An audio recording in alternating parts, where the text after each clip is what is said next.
Hello everyone, इस video में हम राजस्थान सुजिस का अक्टूबर 2021 के अंक के बारे में डिस्कस करने वाले हैं। इसके पार्ट 1 में हमने स्टार्टिंग के जो पेजेस हैं उनके बारे में डिस्कस कर लिया है, तो चलो यहाँ से स्टार्ट करते हैं। ये जो आर्टिकल है वो राजस्थान के लोक कलाकार से है। राजस्थान के लोक कलाकारों ने किस तरीके से अपने आप को सस्टेन बनाए रखा कोविड-19 पेंडेमिक के दौरान। बहुत सारे फाउंडेशन जैसे अर्पण फाउंडेशन, हमारी जो गवर्नमेंट है, उन्होंने कई इनिशिएटिव स्टार्ट किए जिसके तहत वर्चुअल कॉन्फ्रेंस के तहत यहाँ के राजस्थान के जो लोक कलाकार हैं उनकी फॉरेन में जो टूरिस्ट हैं, जो भी लोग थे, पीपल थे, उनके साथ में डायरेक्टली क्या करवाई, कॉन्फ्रेंस करवाई, जिसके तहत जो हमारे लोक कलाकार हैं उन्होंने हमारे राजस्थान में रह करके या तो अपने घर से या किसी स्पेशल किसी प्लेसेज में जहाँ पर उनको बुलाया गया वहाँ पर अपनी जो भी लोक कला है, जो भी अपनी आर्ट है, उसको परफॉर्म किया और उसके थ्रू उनको पैसा मिला। इसमें जो हमारी गवर्नमेंट है उन्होंने भी हेल्प की और बहुत सारे जो NGOs है जैसे अर्पण फाउंडेशन है उन्होंने भी हेल्प की। इसके अलावा जो हमारी गवर्नमेंट है उन्होंने कोविड महामारी के दौरान कुछ ऐसे लोक कलाकार हैं जिनके पास में बिल्कुल आर्थिक समस्या उत्पन्न हो गई, वो सिर्फ और सिर्फ अपनी कला के ऊपर ही डिपेंड करते हैं, तो उनको मुख्यमंत्री कल्याण कोष के माध्यम से 5,000 रुपए एक साथ दिए गए। ओके, अब यहाँ पर ये सब कुछ लोक कलाकारों के बारे में बता रखा है। ये देखो, अब लोक कला ये वर्ड जो है इसके बारे में यहाँ पर बता गया है कि लोक कला होती क्या है। राजस्थान के भिन्न भिन्न संभाग में कला की अपनी एक विशिष्ट शैली और पद्धति है जिसे लोक कला के नाम से जाना जाता है। ओके, अब ये जो लोक कला है वो हमारी जो भी हमारी संस्कृति है, जो भी हमारी सभ्यता है, उसकी समृद्धता को दर्शाता है। इस तरीके से हमारी जो लोक कला है, इनडायरेक्टली अगर हम बात करें तो हमारे यहाँ पर जो पर्यटन की संभावना है उसमें एक इम्पोर्टेंट रोल प्ले अगर करता है तो वो हमारी लोक कला है। लोक कला के थ्रू बहुत सारे हमारे जो पर्यटक हैं उनको हम यहाँ पर क्या कर सकते हैं, अट्रैक्ट कर सकते हैं और वो राजस्थान में आए और राजस्थान में आने के बाद में हमारे यहाँ पर जो टूरिज्म सेक्टर को डायरेक्ट या फिर इनडायरेक्ट दोनों ही तरीके से फ्लोरिश कर सकते हैं। ओके, नेक्स्ट आर्टिकल है, यहाँ देखिए, ये जो आर्टिकल है वो राजस्थान लघु चित्र शैली से रिलेटेड है। सबसे पहले तो भारतीय चित्रकला में जो राजस्थानी चित्रकला है उसकी एक अपनी स्पेशल जगह है। राजस्थानी चित्रकला का प्रारंभ की अगर हम बात करें तो 15वीं सदी के उत्तरार्ध और 16वीं सदी के पूर्वार्ध के बीच 1500 के आसपास इसका उत्पत्ति मानी जाती है। राजस्थानी चित्रकला का जो जन्म है वो राजस्थान के ही प्रांतों में हुआ है। ओके, देखो, अब अगर हम देखें तो राजस्थानी जो चित्रकला है उसमें मुख्यतः अगर हम देखें तो 4 स्कूल माने जाते हैं जिसके तहत बहुत सारी शैलियाँ, बहुत सारी उपशैलियाँ भी आती हैं। इन 4 स्कूलों में मेजरली है Mewar school, Marwar school, Hadoti school और ढूंढाड़ स्कूल। अब इन 4 जो स्कूल है इनकी अलग अलग भौगोलिक संरचना, जो वहाँ पर कला है, उन सब का चित्र शैली में प्रभाव देखने को मिलता है। सबसे पहले बात करते हैं मेवाड़ स्कूल की। उदयपुर शैली, नाथद्वारा शैली, चावंड शैली, देवगढ़ उपशैली, सावर उपशैली, शाहपुरा उपशैली, बनेड़ा, ये जो शाहपुरा है वो जयपुर वाला शाहपुरा नहीं है, ये शाहपुरा है भीलवाड़ा वाला, बनेड़ा, बागोर, बेगू, केलवा आदि ठिकानों की कला। तो देखो, डायरेक्टली क्वेश्चन कैसे पूछ लिया जाता है कि मेवाड़ स्कूल से कौन कौन सी शैली रिलेटेड है, इस तरीके से पूछ लेंगे, या कौन कौन सी उपशैली रिलेटेड है, तो ये सब कुछ आपके क्लियर होना चाहिए, इंपॉर्टेंट हो जाता है आपके एग्जाम के पॉइंट ऑफ व्यू से। नेक्स्ट है मारवाड़ स्कूल, जोधपुर शैली, बीकानेर शैली, किशनगढ़ शैली, किशनगढ़ अजमेर वाला, अजमेर शैली, नागौर शैली, सिरोही शैली, जैसलमेर शैली तथा घाणेराव, रिया, भिणाय, जूनिया आदि ठिकाना कला। हाड़ौती स्कूल के अंदर आता है बूंदी शैली, कोटा शैली और झालावाड़ उपशैली। ढूंढाड़ स्कूल में आती है आम्बेर शैली, जयपुर शैली, शेखावटी शैली, अलवर शैली, उनियारा उपशैली तथा झिलाय, इसरदा, सामोद, शाहपुरा, ये है शाहपुरा जयपुर वाला, आदि ठिकाना कला। राजस्थान चित्रकला की अगर मुख्य विशेषता, अगर मान लो RS मेंस में डायरेक्टली क्वेश्चन आ जाता है कि राजस्थानी चित्रकला की मुख्य विशेषता बताओ, तो राजस्थानी चित्रकला की मुख्य विशेषता जो है वो लोक जीवन का सानिध्य, मतलब जो भी चित्र है उनमें लोक जीवन आपको दिख जाएगा। भाव प्रवणता का प्राचुर्य, मतलब इंसान अगर दुखी है तो दुख के अकॉर्डिंग ही वहाँ पर क्या बनाई गई हैं, चित्र शैलियाँ बनाई गई हैं। विषय की विविधता, ऐसा नहीं है कि सिर्फ एक ही विषय पर कि पेड़ पौधे बना दिए, नहीं, अलग अलग। वर्ण वैविध्य, देश काल की अनुरूपता, देश के अकॉर्डिंग, मतलब किस एरिया में चित्र बन रहा है ये उसकी चित्रों के अकॉर्डिंग आप डिसाइड कर सकते हो। प्रकृति परिवेश का अद्भुत चित्रण है, ये इंपॉर्टेंट लाइन आप ऐसे ऐसे याद कर सकते हो डायरेक्टली, ये कीवर्ड याद होने चाहिए, ये आपको एक्स्ट्रा इनपुट देंगे आपके आंसर में। इस चित्र शैली में रंगों का संयोजन उत्कृष्ट एवं आकर्षक है। लाल, पीला, श्वेत, हरे रंग प्रमुखता से उपयोग किए जाते हैं। चटकीले, चमकदार और दीप्ति युक्त रंगों का संयोजन विशिष्ट है। इस शैली के चित्रों में वीरता के प्रतीक पुरुष, लावण्य और त्याग की प्रतिमूर्ति नारी, अलग अलग स्थानों पर पाए जाने वाले पशु पक्षी, वनस्पति, जल थल आदि का प्रदेशानुकूल अंकन यहाँ की अपनी विशिष्टता रही है। तो इसका आप आंसर में अगर ऐसे कैसे लिखते हो तो ये आपके लिए काफ़ी इंपॉर्टेंट हो जाता है। अब हमारे यहाँ पर क्या क्या कला है, आर्ट एंड कल्चर है, कौन कौन से महल है, कौन कौन सी मंदिर, हवेलियाँ, ये सब कुछ हमें जो है वो किस में दिखते हैं, हमारे चित्रों में दिखते हैं। और जिस एरिया में कौन कौन से पशु पक्षी हैं वो सब कुछ भी चित्रों में दिखते हैं।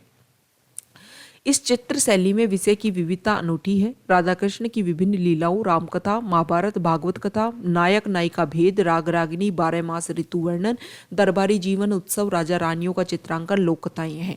यह चित्र शैली भाव प्रधानता और रस प्रधान है। राधा कृष्ण की माधुर्य भावना का विस्तृत और गहनतम चित्रण इस चित्रकला की विशेषता है। भक्ति एवं श्रृंगार का सतीव चित्रण इसकी पहचान है। अब राजस्थान की जो चित्रकला है उसमें संतुलन और प्राथमिकता का विशेष ध्यान रखा गया है। मतलब संतुलन भी रखा गया है, ऐसा नहीं कि एक्सट्रीमिज्म दिखा दिया गया, और प्रभाविकता का विशेष ध्यान रखा गया है। ओके, अब यहाँ पर अलग अलग जगह अगर हम बात करें तो मेवाड़ स्कूल में जो है वहाँ पर ठिगने कदकाठी के नर नारियों का रूप रेखांकित किया जाता है, बल्कि बीकानेर में, किशनगढ़ में लंबे इकहरे कद के जो रूपाकार हैं उनको, मतलब यहाँ की चित्र शैली में जो पुरुष नारी होते हैं वो ठिगने कद के, कदकाठी के होते हैं, और ये जो अदर जगह है यहाँ पर लंबे हाइट के होते हैं लोग इसमें चित्रों में। बूंदी शैली में गठा हुआ बदन, ऊर्जायुक्त रेखांकन। देखो डायरेक्टली ये स्टेटमेंट देकर के पूछ लेंगे कि कौन सी शैली से रिलेटेड है, तो ये आपको पता होना चाहिए ओके कि वहाँ पर कैसे कैसे चित्र बनते हैं।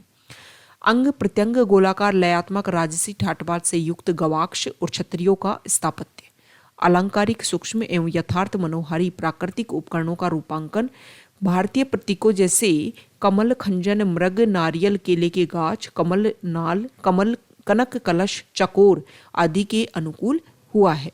राजस्थानी चित्रकला के चितेरों ने अलग अलग शैलियों में नारी देह के रूपांकन में जो प्रयोग किए हैं उसके कारण किशनगढ़ बूंदी शैलियाँ तो जगत प्रसिद्ध हो गई। ठीक, किशनगढ़ शैली की राधा का तनवंगी कनक, छड़ी जैसा रूप, तलवार जैसी पुतलियां, कमल पंखुड़ी से विस्फारित नेत्र, कमल नाल जैसी बाहें, पुष्ट उरोज, छीण कटी, कटी मतलब कमर आदि के अंकन से कलाकार ने जो तत्कालीन राजा सावंत सिंह अर्थात नागरीदास, सावंत सिंह को ही नागरीदास के नाम से जाना जाता था, कि कलात्मक कल्पना को रूपायित किया है वह देखते ही बनता है। मतलब किशनगढ़ शैली में जो राधा जी को जो दिखाया है वो इस तरीके से दिखाया है, राधा जी का रूप दिखाया गया है वहाँ पर, जो महिला का चित्र वहाँ पर लगाया गया है। अलवर शैली की जो नायिकाएं होती हैं उसमें सुडोलता और लावण्य को चित्रकारों ने एक अनोखा रूप दिया है। बीकानेर, जयपुर और अलवर शैली पर मुगल प्रभाव अधिक रहा है। बीकानेर, जयपुर और अलवर, पूछ लेंगे कौन सी शैली पर मुगल प्रभाव नहीं रहा, तो मेवाड़ शैली पर नहीं रहा। मतलब यहाँ पर 3 का नाम दे रखा है, 4th ऑप्शन देकर के डायरेक्ट पूछ लिया जाएगा। उदयपुर नाथद्वारा सिरोही शैलियों में लोक कला पुष्टि संप्रदाय का विशिष्ट प्रभाव होने के कारण गठीले पुष्ट अवयव का रूपांकन सहज रूप से हुआ है। नाथ द्वारा शैली के नंद बाबा, गोप गोपियाँ, खाए पिए पुजारी, सेवक, गाय बछड़ों आदि का यहाँ पर क्या होता है, चित्रण होता है। मेवाड़ में कदम्ब के वृक्ष, पूछ ले कि कहाँ की चित्र शैली में कदम के वृक्ष दिखाए जाते हैं, तो मेवाड़ में। किशनगढ़ शैली में केले के गाछ, कोटा बूंदी शैली में खजूर के वृक्ष, जयपुर अलवर में पीपल तथा वट के वृक्ष आदि रूपांकित किए जाते हैं। अब देखो हमने क्या क्या देख लिया। अब तक हमने देखा कि जो चित्रों में जो शरीर कदकाठी कैसी होती है उसके अकॉर्डिंग डिफ्रेंशिएट देख लिया। इसके अलावा जो नायिका होती है चित्रों में उसका कहाँ पर कैसा वर्णन किया गया है वो देख लिया। इसके अलावा कौन कौन से पेड़ पौधे कहाँ पर कौन सी चित्र शैली में मेजरली उनको चित्रित किया जाता है ये हमने देख लिया। अगर हम बूंदी की चित्रकला के बारे में कुछ चीज़ें देखें तो यहाँ पर विशेष महत्व है। एक तो बूंदी की भौगोलिक स्थिति, दूसरी यहाँ का राजा जो थे वो कला विषयक प्रेम, मतलब राजा जो है वो आश्रय देते थे यहाँ के लोगों को। बूंदी जो है वो राजस्थान लघु चित्र कलाकृतियों का केंद्र है। यहाँ का इसका श्रेय यहाँ के स्वतंत्रता प्रिय राजाओं को है और वो किसी भी संस्कृति से प्रभावित न होकर, किसी भी संस्कृति से प्रभावित होकर अपनी मर्यादा को उन्होंने नहीं छोड़ा। ओके, तो यहाँ देखिए, जोधपुर जो है, जोधपुर शैली मारवाड़ शैली की प्रमुखतम शैली है। जोधपुर शैली में पुरुष जो हैं वो लंबे चौड़े गठीले बदन के तथा गलमुछ, ऊंची पगड़ी और राजसी वैभव के वस्त्राभूषण विशेष प्रभावशाली होते हैं। स्त्री के अंग प्रत्यंगों का अंकन भी गठीला होता है। चित्र किशनगढ़ शैली जो है वहाँ पर चित्रों का विषय राधा माधव की प्रेम लीला, ये इम्पोर्टेंट है। सावंत सिंह वाली आ गए टाइम। प्रिया प्रीतम मिलन ही रहा है, तथापि कविवर नागरीदास की प्रिया पासवान बणी ठणी के रूप सौंदर्य का चित्रण जगत प्रसिद्ध है। जयपुर शैली में कलाकारों ने बड़े बड़े कैनवास पर आदमकद चित्र बनाकर चित्रकला में नई परंपरा डाली। तो अगर ये पूछा जाए कि कौन सी शैली में बड़े बड़े आदमकद चित्र बना करके, बड़े बड़े कैनवास पर आदमकद चित्र बना करके चित्रकला में नई परंपरा डाली, तो जयपुर में। जयपुर शैली के कलाकारों ने चित्रों के हाशिए बनाने में गहरे लाल रंग का प्रयोग किया। सफ़ेद, लाल, नीला, पीला और हरा रंग जयपुर शैली में बहुलता से प्रयुक्त हुआ। चांदी और सोने का प्रयोग भी उनके चित्रों में किया गया है। तो पूछ लिया, अगर चांदी और सोने का प्रयोग इनके चित्रों में हुआ है तो जयपुर शैली के चित्रों में हुआ है। अब यहाँ पर हमारे छोटी छोटी जो भी स्पेशल कला है किसी एरिया की, उसके बारे में बताया गया है कि जयपुर में जो लाख का काम है वो काफ़ी ज़्यादा फेमस है। मणिहारों का जो रास्ता है वहाँ पर उनको बसाया गया है। स्वाई जयसिंह, जयपुर के महाराजा स्वाई जयसिंह को जब ये पता चला कि ईरान के तेहरान से अफगानिस्तान लाहौर से होते हुए दिल्ली आकर के कुछ मणिहारे रुके हैं जो लाख का काम करते हैं और फिर जयपुर के पास शाहपुरा में रुके हैं, तो महाराजा जयसिंह जो थे, स्वाई जयसिंह, वो लाख की चूड़ियाँ बनाने वाले शाहपुरा में आए हुए हैं, तो उनको वहाँ ले गए और मणिहारों के रास्तों में बसा दिया। शादाब अहमद जयपुरी लाख कला के सिद्धस्त कलाकार हैं। तो देखो पूछ लेंगे कि लाख कला से संबंधित कौन से कलाकार हैं, तो ये नाम दे देंगे, आपको नाम ध्यान होना चाहिए, शादाब अहमद। ये जो है शादाब अहमद, उन्होंने बोला है कि उन्होंने बहुत सारे कंट्रीज़ की जो युवतियाँ आती हैं उनको प्रशिक्षण वो देते हैं।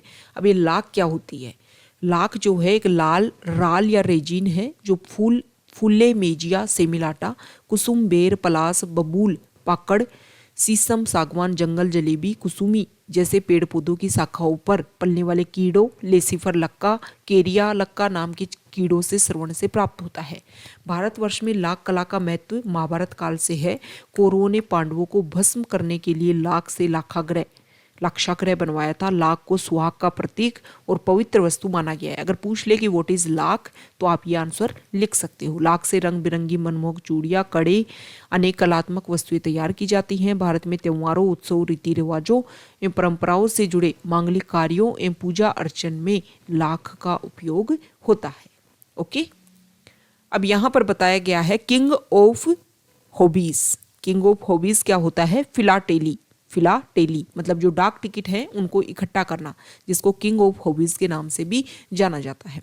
इस आर्टिकल में ये बताया गया है कि जो डाक टिकट भले ही छोटी हो लेकिन उनके ऊपर जो भी चित्र होता है वो अपने पीछे उस छवि के अतीत, महत्व और वर्तमान आदि का वर्णन करती है। ठीक है, तो डाक टिकट का इम्पोर्टेंस ये है कि वहाँ पर डाक टिकट जो है उसके ऊपर जो भी चित्र होता है वो उसके अतीत के बारे में, उसके प्रेजेंट टाइम में क्या महत्व है और वर्तमान आदि का वर्णन करती है। अभी कुछ जगहों के लिए डाक टिकट जारी की गई है, जैसे कि राजस्थान की कठपुतलियाँ जो भौगोलिक संकेतक हैं, कोटा डोरिया वो भी भौगोलिक संकेतक है। भौगोलिक संकेतक मतलब जीआई टैग दिया हुआ है। सांगानेरी और बगरू हेल्थ ब्लॉक प्रिंट जो है वो भी भौगोलिक संकेतक है। यहाँ पर जो जगह है राजस्थान डाक परिमंडल जयपुर ने ये डाक टिकट जारी की है। ब्लू पोट्री ऑफ जयपुर ये भी जीआई टैग है। इसके अलावा यहाँ पर मोलेला जो मतलब सैंड क्ले जो आर्ट है उसको वो भी जीआई टैग है। यहाँ पर थेवा कला है प्रतापगढ़ की, वो भी जीआई टैग है। ये जो है यहाँ पर मकराना मार्बल ये भी जीआई टैग है। ठीक है, तो इस आर्टिकल में ये बताया गया है कि देखो फिलाटेली को किंग ऑफ हॉबीज कहा जाता है। उसमें वही जो चित्र होते हैं वो हमें अतीत के बारे में बताते हैं, सब कुछ यहाँ पर बताया गया है। और ये किन किन चीज़ों के लिए अभी डाक टिकट जारी की गई है वो सब कुछ यहाँ पर, ये 8 नाम जो है वो इम्पोर्टेंट हो जाते हैं। इनके बारे में बेसिक फैक्ट्स देखना है, जैसे मोलेला क्ले वर्क जो है वो आपको पता होना चाहिए। नेक्स्ट इंपॉर्टेंट न्यूज़, इसमें राजस्थान की गौरवमयी गाथा बता रखी है कि राजस्थान में जो लोक कला है, अलग अलग एरिया में अलग अलग कला, उनको प्रिजर्व करने के लिए बहुत सारे हमारे यहाँ पर संस्थान हैं। इन संस्थानों के नाम अभी RAS प्रीलिम्स में पूछ लिया था कि हमारे वो संस्कृति जो अकादमी है जो कहाँ पर है, बीकानेर में, अभी आएगा जब उसके बारे में अच्छे से बताएंगे। RAS प्री में एक क्वेश्चन आया था, तो कौन सा संस्थान कहाँ पर है और उसको कब बनाया गया था, किसने बनाया था, थोड़ा सा आप व्यू कर लीजिए, काफ़ी एग्जाम के पॉइंट ऑफ व्यू से इंपॉर्टेंट है। इस आर्टिकल में बताया गया है कि देखो, जब हमारा राजस्थान वर्ड 1 नवंबर 1956 को अस्तित्व में आया, उससे पहले 10 कला संग्रहालय जो है वो राजस्थान में स्थापित हो चुके थे। संग्रहालय की अगर स्थापना की अगर हम बात करें तो सर्वप्रथम सबसे पहले ये इंपॉर्टेंट हो जाता है, फर्स्ट राजस्थान में पहला संग्रहालय कहाँ, जयपुर में महाराजा राम सिंह के शासनकाल में 1876 में प्रिंस अल्बर्ट ने संग्रहालय की नींव रखी और इसका नाम अल्बर्ट म्यूजियम रखा गया। अल्बर्ट म्यूजियम सभी को पता होगा। मेवाड़ में महाराणा फतेह सिंह के शासनकाल में, और इसी प्रकार डॉक्टर गौरीशंकर हीराचंद ओझा के सक्रिय सहयोग और उनके द्वारा किए गए संरक्षण के पश्चात अजमेर के ऐतिहासिक दुर्ग अकबर का किला, जिसको मैगजीन का किला भी बोलते हैं, मैगनीज का किला, राजपूताना म्यूजियम की स्थापना की गई। 1908 में इसका विधिवत उद्घाटन किया गया गवर्नर जनरल के एजेंट के द्वारा। जोधपुर में 1909 में, हाड़ौती में 1915 में, झालावाड़ में पहला, अगर पूछा जाए कि हाड़ौती में पहला संग्रहालय कहाँ पर, तो हाड़ौती क्षेत्र का पहला संग्रहालय झालावाड़ में। बीकानेर में इटली के भाषाविद और कलाविदान डॉक्टर LP तेरी को आमंत्रित कर एक विस्तृत सर्वेक्षण करवाकर गंगानगर बीकानेर क्षेत्र की महत्वपूर्ण पुरासामग्री का संकलन करके 1937 में संग्रहालय की स्थापना की गई थी। 1940 में अलवर में, 1944 में भरतपुर और कोटा में, 1949 में आमेर में भरतपुर संग्रहालय की स्थापना की गई। इसी प्रकार 1950 में पुरातत्व एवं संग्रहालय विभाग बना था और 1965 में माउंट आबू और 1968 में मंडोर संग्रहालय स्थापित की गई। पुरा सामग्री के संकलन, संग्रहण और संरक्षण का कार्य आज भी निरंतर रूप से जारी है। अब यहाँ पर एक एक संग्रहालय, कला संस्था हम देखेंगे, उसकी स्थापना कब हुई ये भी देखेंगे। फर्स्ट है केंद्रीय संग्रहालय या अल्बर्ट हॉल म्यूजियम। सभी को पता है कि राजस्थान का पहला था। 1876 में महाराजा राम सिंह द्वितीय के समय में और प्रिंस अल्बर्ट के द्वारा इसकी नींव रखी गई थी, लेकिन इसकी जो इनॉग्रेशन है वो 1887 में सर एडवर्ड बेडफोर्ड के द्वारा किया गया था। ये जो म्यूजियम है वो राजस्थान का पहला म्यूजियम है और इसमें मिस्र की प्राचीन काल मम्मी रखी हुई है और राजस्थान का सबसे बड़ा म्यूजियम ये है, ये भी आपको ध्यान में रखना है। दूसरा है राजस्थान पुरातत्व एवं संग्रहालय विभाग जयपुर, ठीक है। ये जो विभाग है इसकी स्थापना 1950 में जयपुर में, और यहाँ पर एक पत्रिका निकाली जाती है इस विभाग के द्वारा, द रिसर्चर, ये इंपॉर्टेंट हो जाती है। थर्ड है राजस्थान राज्य अभिलेखागार बीकानेर। 1955 में राजस्थान के जयपुर में इसकी स्थापना की गई। 1960 में इसको जयपुर से बीकानेर ट्रांसफर कर दिया गया।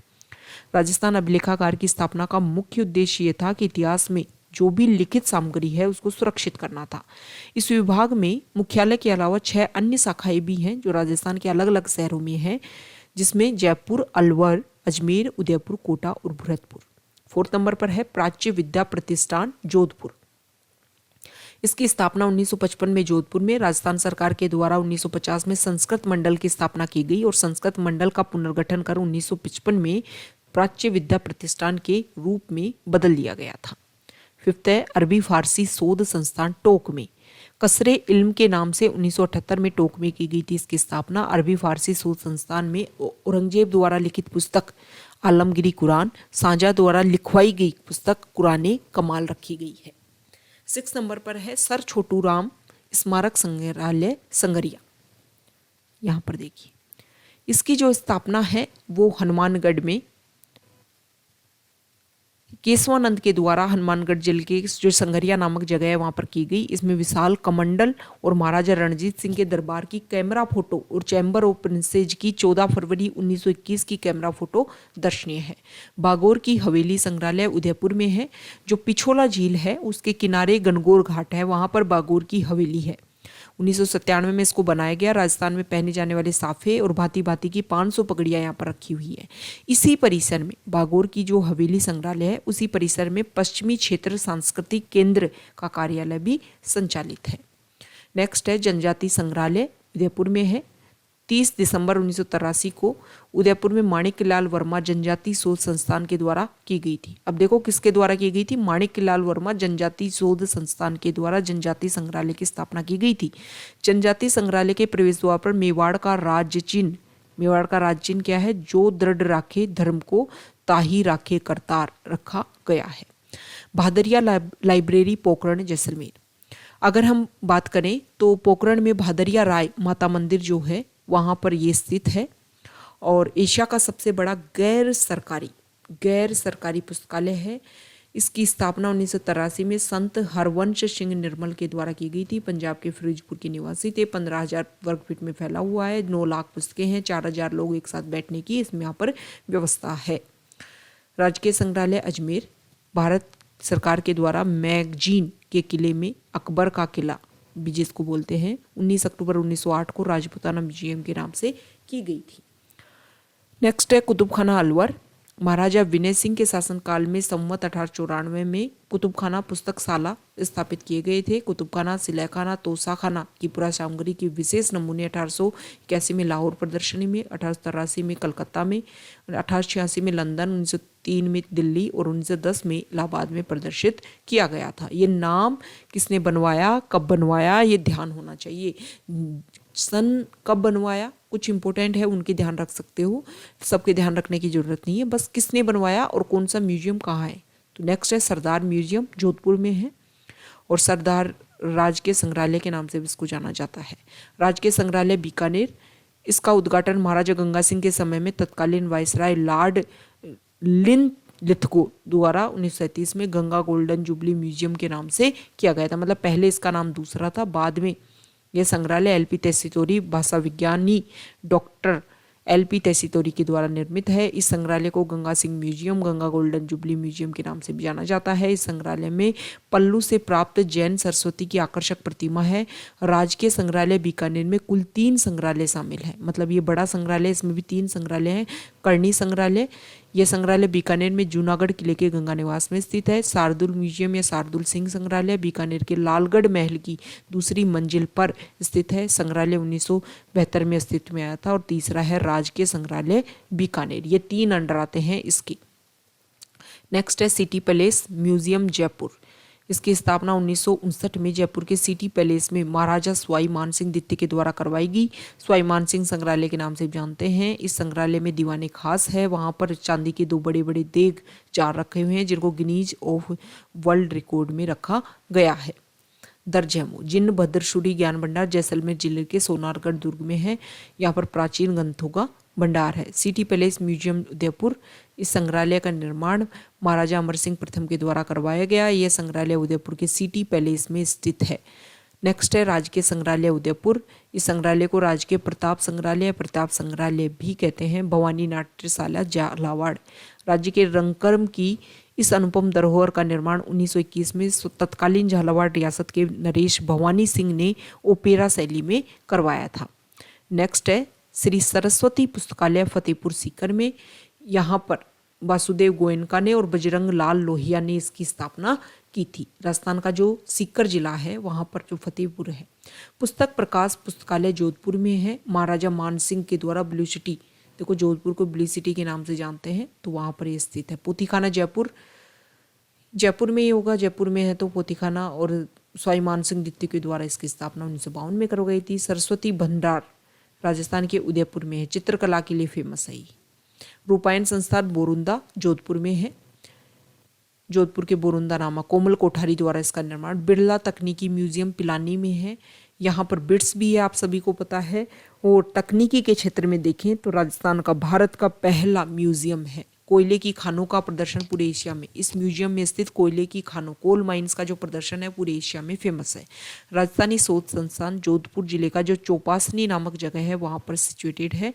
राजस्थानी साहित्य अकादमी, इसकी 1950 में उदयपुर में स्थापना की गई थी। और राजस्थानी साहित्य के प्रचार प्रसार हेतु यहाँ पर मधुमती नाम से एक मासिक पत्रिका निकाली जाती है। राजस्थानी हिंदी ग्रंथ अकादमी 1969 में एक स्वायत्त शासी संस्था के रूप में जयपुर में की गई थी।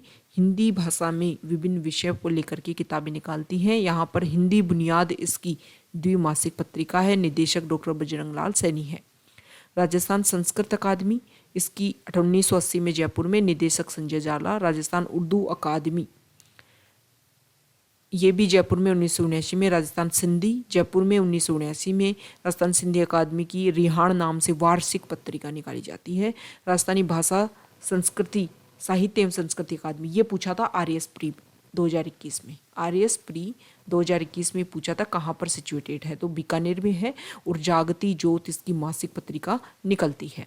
राजस्थानी ब्रज भाषा अकादमी इसकी त्रैमासिक पत्रिका है ब्रज सतदल और 1986 में जयपुर में इसकी स्थापना की गई थी। राजस्थानी पंजाबी भाषा अकादमी गंगानगर राजस्थान में, गंगानगर में 2006 में इसकी स्थापना की गई। श्री रामचरण प्राच्य विद्यापीठ एवं संग्रहालय 1960 में इसकी स्थापना रामचरण शर्मा व्याकुल के द्वारा जयपुर में की गई थी।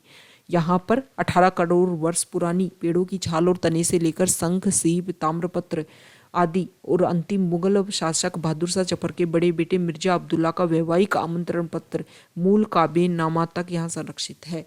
जवाहर कला केंद्र 80 के दशक में जयपुर में स्थापित इस कला केंद्र की सभी 9 कला दीर्घाओं में वास्तुविद चार्ल्स कोरिया की मौलिकता और अलंकारिता झलकती है।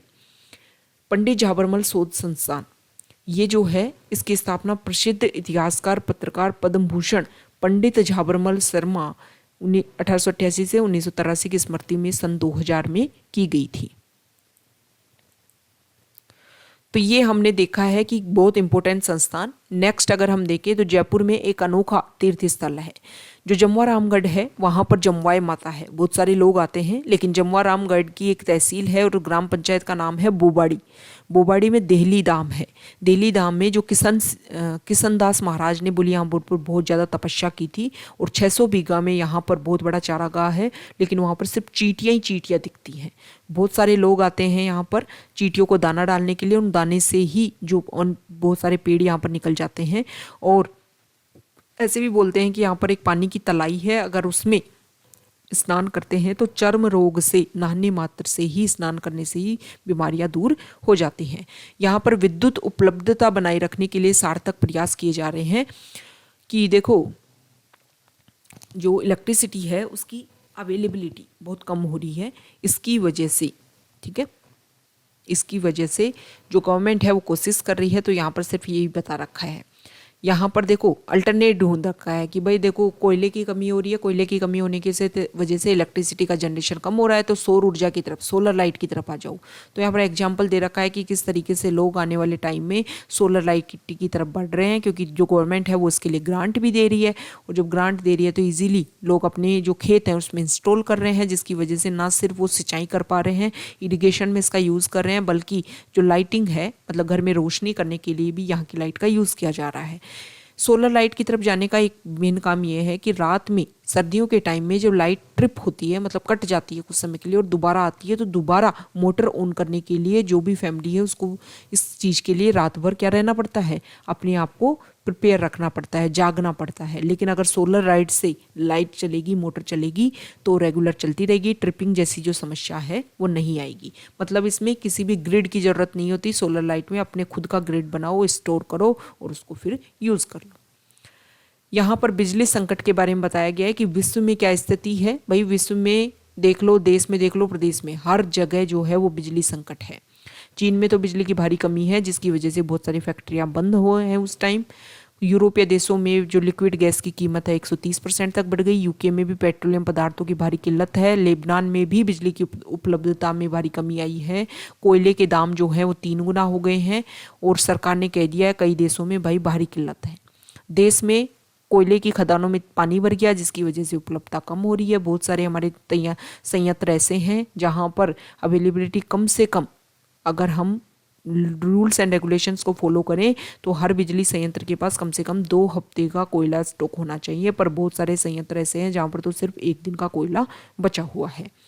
राजस्थान में भी, हमारे यहाँ पर भी जो मांग ज़्यादा बढ़ रही है और आपूर्ति घट रही है, जिसकी वजह से संकटपूर्ण स्थिति बढ़ती जा रही है, क्योंकि गर्मियाँ जो हैं वो ज़्यादा दिन तक बढ़ने लग गई और इसकी वजह से गर्मियाँ बढ़ने लगी तो एनर्जी का कंजप्शन जो है वो ज़्यादा होने लग गया। अब राजस्थान सरकार क्या प्रयास कर रही है, तो ये सारे प्रयास यहाँ पर हैं और संकट की इस घड़ी में प्रदेशवासी अपनी भागीदारी इस तरीके से निभा सकते हैं। एलईडी बल्ब लगा दो अपने घर में, ट्यूबलाइट का इस्तेमाल करो, बिजली की बचत ही बिजली का उत्पादन है, और जब ज़रूरत ना हो तो बिजली के उपकरण बंद कर दो। और भाई जब आवश्यकता होने पर ही एसी कूलर इनको चलाओ, बाहर अगर घर से जा रहे हो बाहर तो सब कुछ करके जाओ बंद। यहाँ पर बताया गया है कि गवर्नमेंट अपनी तरफ से क्या प्रयास कर रही है, ये जो है वो हर पर्सन जो है वो अपनी तरफ से प्रयास कर सकता है, अपनी भागीदारी दिखा सकता है। तो ये इम्पोर्टेंट आर्टिकल जो है वो हमने सुजस के डिस्कस की। अब आने वाला जो पार्ट है उसमें हम डिस्कस करेंगे बचा हुआ सुजस अक्टूबर अंक का जो बचा हुआ पार्ट है उसको उसमें डिस्कस करेंगे।